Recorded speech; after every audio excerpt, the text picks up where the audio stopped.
ever since I can remember. My parents have always been good Christians. My dad was the senior pastor of the church.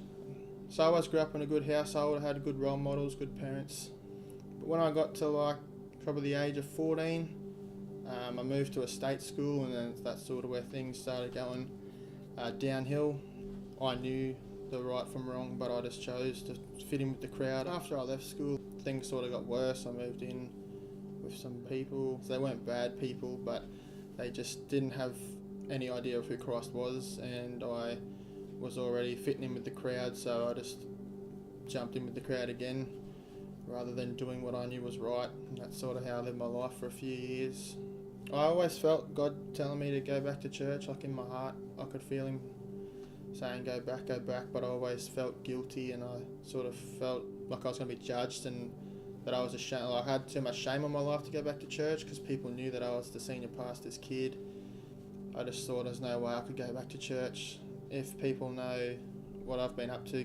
And just for many years I just always felt, go back to church and I'll talk about God to my housemates, but I never really had the courage to do it, and I just felt guilty, so I never went to church. I just kept doing what I was doing.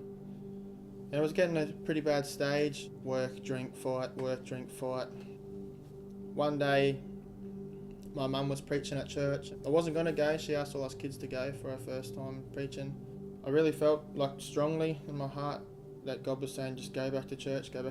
And the day I decided to, I went back to church that day, listened to Mum preach.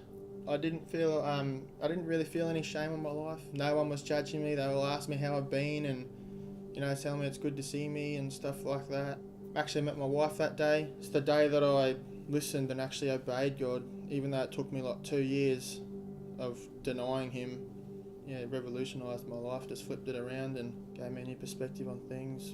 I kept going back to church and haven't looked back since. God is forever providing, and he is also, he's never let me down. Whether you think that, you're too bad or you're too far gone, look at me, I'm just a walking testimony. Here I am, living the dream, living for God, devoting my life to him, and you can't go wrong.